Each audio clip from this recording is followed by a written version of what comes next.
National security events following the Islamic attacks on America on September 11, 2001, developed into what has become known as the Department of Homeland Security. It was set up by President George W. Bush and the U.S. Congress. It is the largest government agency formed since the establishment of the Department of Defense, and Philip Haney was one of its founding members. An entomologist with a history of researching bugs for the Department of Agriculture and experience with overseas cultures and languages in Egypt, Eritrea, Israel, Jordan, and Yemen, he had a unique ability for tracking down Muslim terrorists. He was the stereotypical nerd who had learned shorthand, which became one of his most valued assets. He has been called a national treasure because when "See something, say something" was plastered all over public places after 9/11. He was a frontline intelligent expert investigating branches of the Muslim Brotherhood and other groups linked to worldwide terror. Michelle Bachmann, former member of Congress, wrote a glowing foreword expressing her concern how a man such as Mr. Haney could receive numerous awards for his work going beyond the call of duty. Yet, when his reports were sent up the chain of command, his detailed findings were so alarming that those who had been calling Islam a religion of peace had to shut him down, and the new and improved slogan became, "See something, say nothing."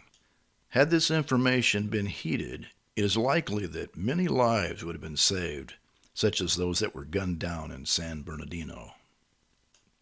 It has been said that the road to hell is paved with political correctness. Now, Haney pointed out that in 2006, the American arm of the Muslim Brotherhood, or Hamas, the American name is actually CARE. It's an acronym for Council on American Islamic Relations. They began getting VIP tours of major U.S. airport security systems, and employees were required to go through Islamic sensitivity training so as not to offend the Muslims.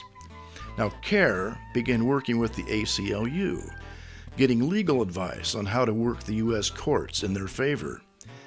And the United Arab Emirates started throwing millions of dollars at CARE. Haney wrote a piece called Green Tide Rising, which was published on the Front Page magazine website, which got the attention of those in power who accused him of unethical behavior. An investigation yielded no evidence of criminal behavior. He proved to be nothing more than a patriot doing his job. When Haney was ordered to erase years of research of dozens of links of terror groups, he thought he could get the attention of Congress about the tragedy this was going to cause for national security. So he submitted his concerns to Michelle Bachmann, Louis Gohmert, and a few others, then watched as John Boehner and John McCain and others defended Islam and attacked them as though they had dreamed up a wild fantasy based on nothing but racial bias and religious bigotry. It became quite obvious how dangerous things had become with Muslims in Congress, such as Democratic Representative Keith Ellison and others who were now speaking for the Muslim Brotherhood. Secretary of State Hillary Clinton's top aide, Huma Abedin, a Muslim, now had access to potentially sensitive government information, and no one seemed to know how she ever got vetted to such a position. And Mitt Romney was one of those who came to the defense of the Muslims.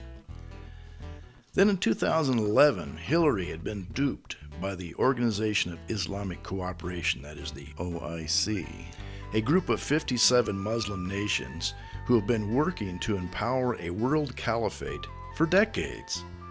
These countries already had Sharia blasphemy laws and are systematically scheming under the guise of confronting Islamophobia to enact such rules over non-Muslim countries as well.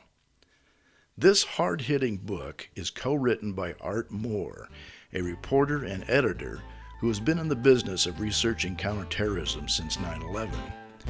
It will be interesting to see how the Trump's new administration will sort out the mess that Washington, D.C. is in.